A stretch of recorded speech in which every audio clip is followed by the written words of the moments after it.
Salut mesdames et messieurs, très heureux de vous retrouver sur vos petits écrans et merci d'avoir choisi la santé radio-télévision pour vous informer. Commençons ce journal mesdames et messieurs par le coronavirus, une maladie très contagieuse.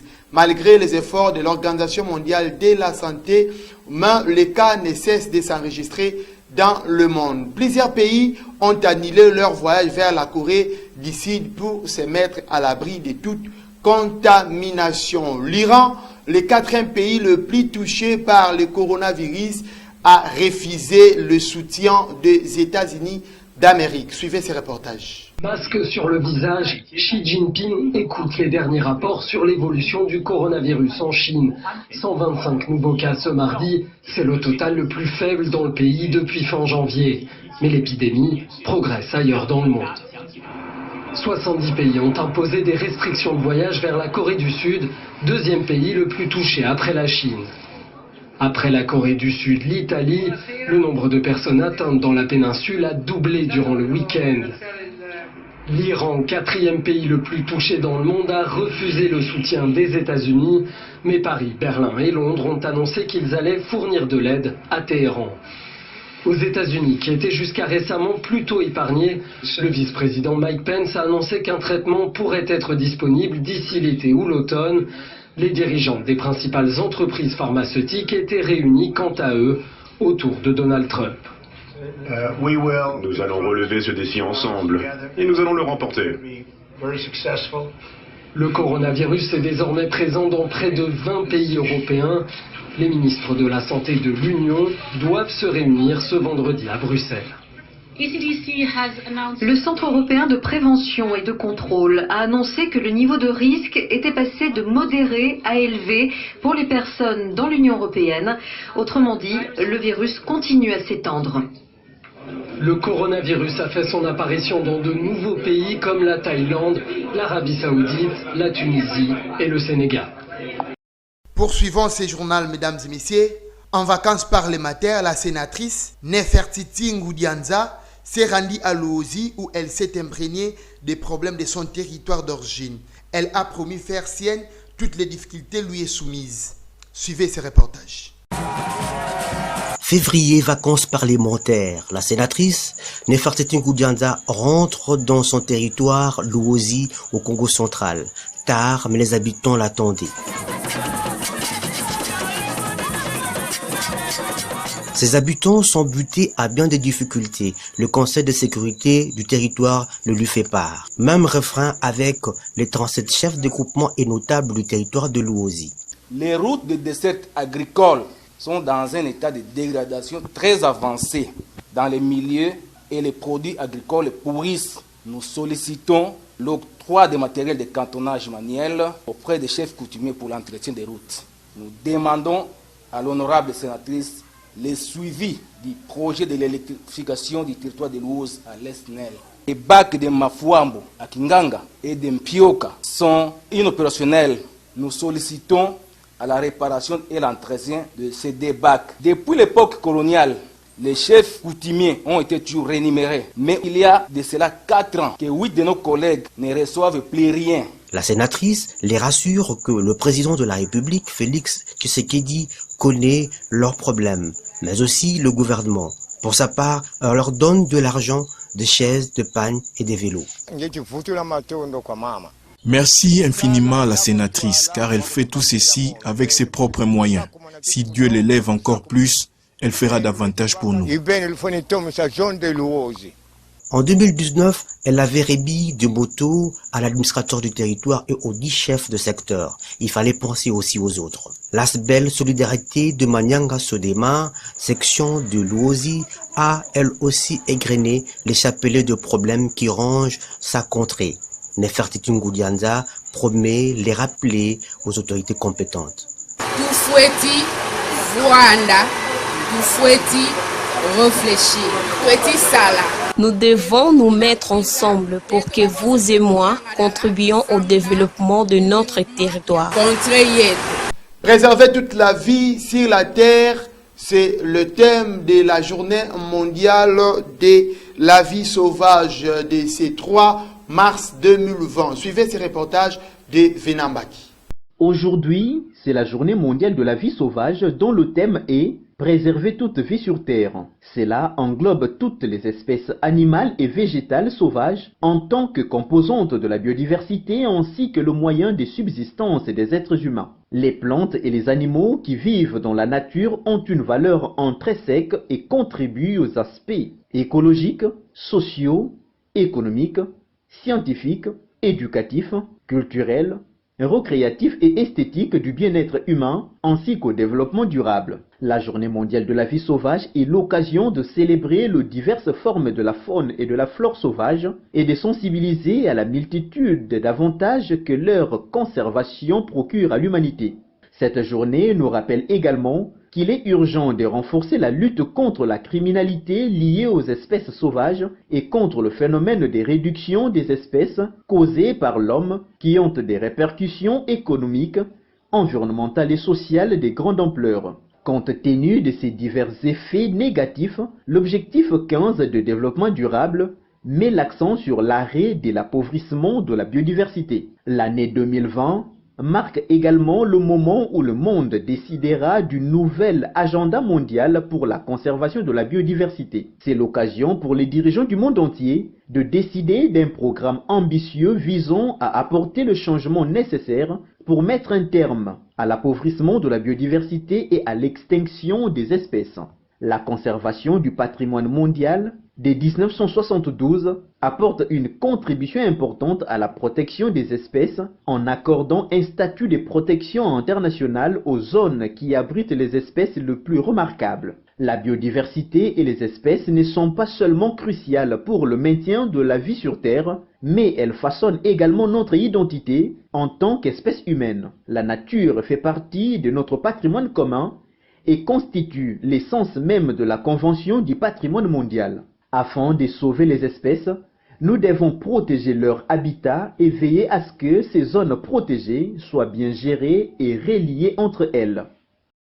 Dans l'avenue Kikiaka, commune de Kabondo, dans la ville de Boma, les jeunes volontaires se sont mobilisés pour déboucher les caniveaux pour permettre la bonne circulation des eaux. Suivez ces reportages.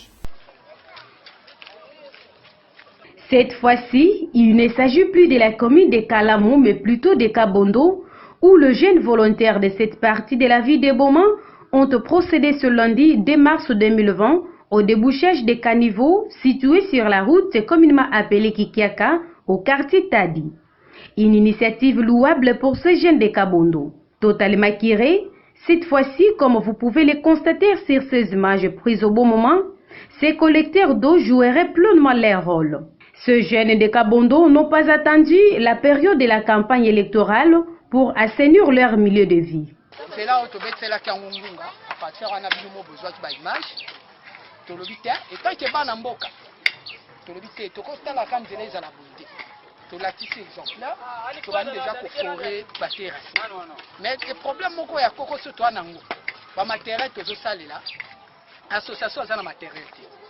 eza biso moko toluki kala bandako tant que technicien moi pas moi Picasso et l'autre osenga mokonzi tant que maire de la ville ba konzo ba dirija mboka o basunga biso na ba pao na ba bouette na barato poto e ba ko planifier moi même awa wewa eza na problème pour mat. OK, merci beaucoup na kopesa mlinga tete kumba mono petita za association tozo sala salongo pona nzela oyo Marine Swami ya gratisa kango ko gratisa atia batera sete lozomona nzela ngo ebeba tozwaka susu bamituka emataka te bawewe ekoma pasi yango biso association na biso tose décide toforme baterase mpona ba mai elekelaka na nzela oyo omoni yango tozalaki nango parole oyo ekokaki kosunga biso parce tozangi bamateriel basunga biso leta sunga biso apesa biso bamateriel tofongolaka nzela na biso parce nzela oyo eza ebima ntina ka onatra ekenda tidum mais tozalaka na bamateriel sage na kati ya Kikiaka ezwami na commune ya Kabondo justement na école epenkama vraiment tozosenga na bakonzi ya leta bazwila biso disposition mpona banzela na biso kote ezobeba tomoni na place tozelaka bango tozwaki likanisi biso moko na association tosala yango me tozozanga bamateriel yango tozosenga na leta soki bako soutenir biso na idée oyo tozwi batelela biso na efisi bamateriel pour que tosangisa idée na bango tobongisa banzela oyo toza na commune ya Kabondo banzela ekomobeba donc vraiment eza pasi mpona commune na biso oyo tozosenga pena basoutenir biso. L'insalubrité à présent, mesdames et messieurs, dans la commune de Kalamou, ville de Boma. Pas d'entretien des caniveaux. Les caniveaux sont bougés et dégagent une mauvaise odeur et causent même de la moustique dans ces coins de la ville. Suivez ces reportages. Ces caniveaux bouchés sont situés près de la maison communale de Kalamou. Pas de travaux d'entretien liés à l'évacuation des ordures dans les caniveaux environnants. Finalement, les eaux demeurent stagnantes, cause principale du paludisme, maladie qui gangrène la population dont chaque année, plusieurs hôpitaux de Boma sont inondés de malades souffrant de la malaria. En cause, forte multiplication des moustiques à travers le terrassé, ainsi que l'insalubrité accrue observée dans cette ville de la RDC. Signalons, cette situation décriante reste similaire dans de nombreux endroits visités. Lutte contre l'insalubrité urbaine devrait être opportune pour redorer les blasons de l'ex-première capitale de la République démocratique du Congo. Une maison inachevée menace la paix et la sécurité des habitants de ces quartiers Tadi dans la ville de Boma. Suivez ces reportages. Quelques mètres du bureau du quartier Tadi, les y-habitants ne cessent de déplorer cet état de choses car emprunter cette avenue à des heures avancées de la nuit devient inquiétant. Assainir le site pour un usage beaucoup plus intéressant, c'est ce qu'exige la population juvénile du quartier Tadi à Kabondo aux décideurs. Bon, à tous en quartier Misselabé, avenue Tadi, jusqu'à Maliboswa Odo. Ah, maintenant toi là Odo, baka ti kuna saba mon. Maintenant toi na nous maintenant comprendre les phénomènes à injoyai. Ça nous met à ba injoy bana on voit na âge 8 ans. Et na bubu kuma na 32 ans d'âge. Yé kana position mtitu zabila ka u, beta baka ukushi vwana ka ya fiori. Mais couche me kuma nene kuma niveau mo sina senti. Bo betina ko comprendre ve. Kana ba abe me vongila yawu. Ba bengisa betu ba jeune, betu baka organisation ça me ndaka terrain nene awu. Betu le banda bula ka tabali, ata ba comprendre même bumple baka ta entreprise na kuza tula, ame betina ko comprendre les phénomènes na u. Bo s'il vous plaît ben tete l'état, ben tadle betu kaya injo yayi. Samnaba niyo kame kuma bima au proche ya bureau ya avenue ya quartier la maire de la ville betme tout ba petro den moso no betme di la mingi na bangunga na ba flash info mais ya kena info mais maire de la ville s'il vous plaît dodo kolomama ya kena kukanga bena parti ya nene penja place yayi.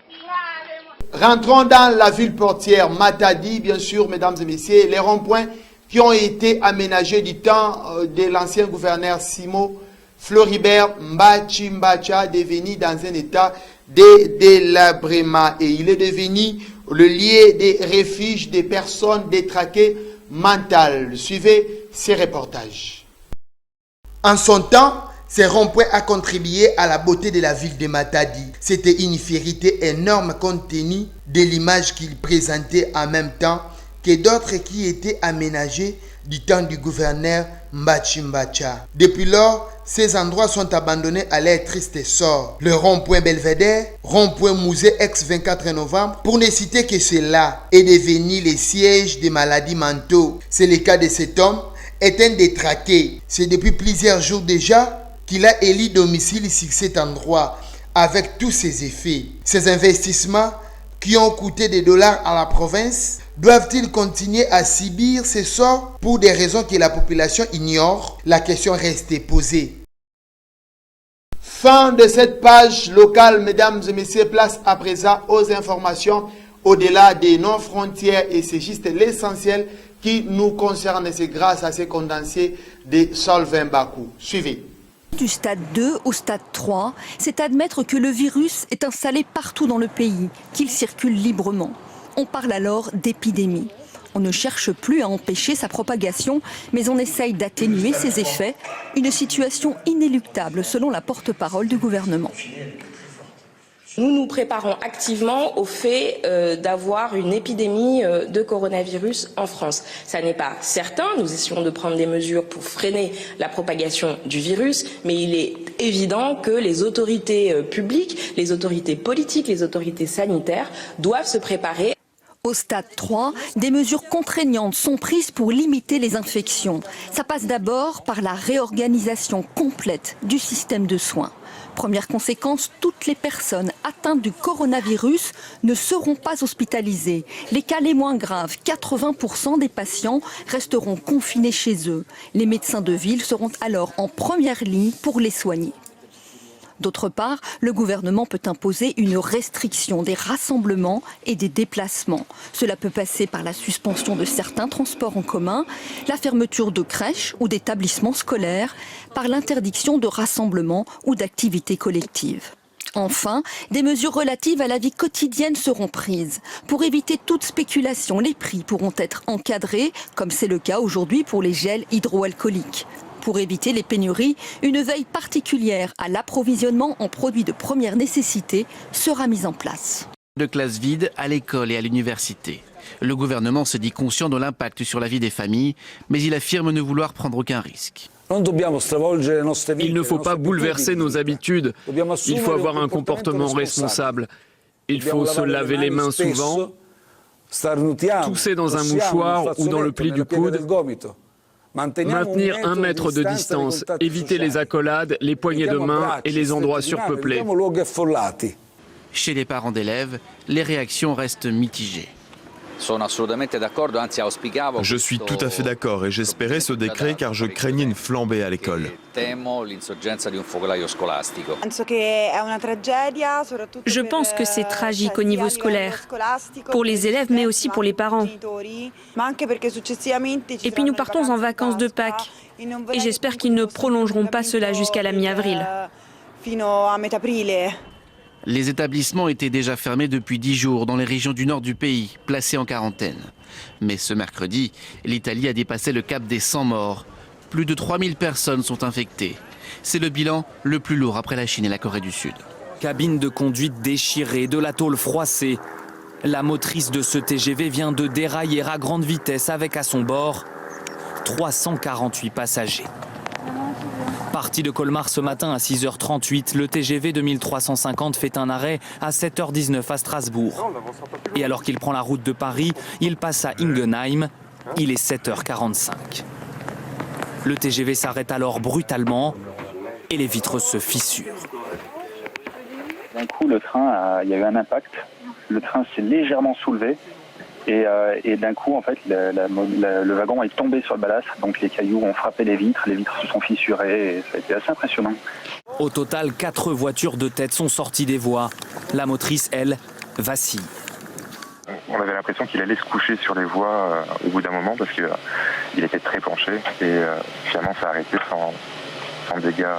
Plus d'une vingtaine de personnes sont blessées. Le conducteur du train, en urgence absolue, est lui pris en charge par hélicoptère. Selon la SNCF, l'accident aurait pu être causé par l'affaissement de ce talus à proximité des voies. Il y aurait eu un glissement de terrain qui s'est passé au moment où le train circulait sur la voie, aux alentours de 300 km/h. Et donc le train est resté en ligne, il est sorti de la voie mais il est resté debout. Et bien évidemment aujourd'hui on pense d'abord à notre conducteur. La SNCF a diligenté une enquête pour tenter de comprendre ce qu'il s'est passé alors que le TGV circulait à très grande vitesse. Le trafic des trains entre Strasbourg et Paris est maintenu, mais détourné via des voies classiques. Mesdames et messieurs, c'est par ici que nous mettons un point final dans cette édition au 10 journal. Merci de l'avoir suivi et à la prochaine.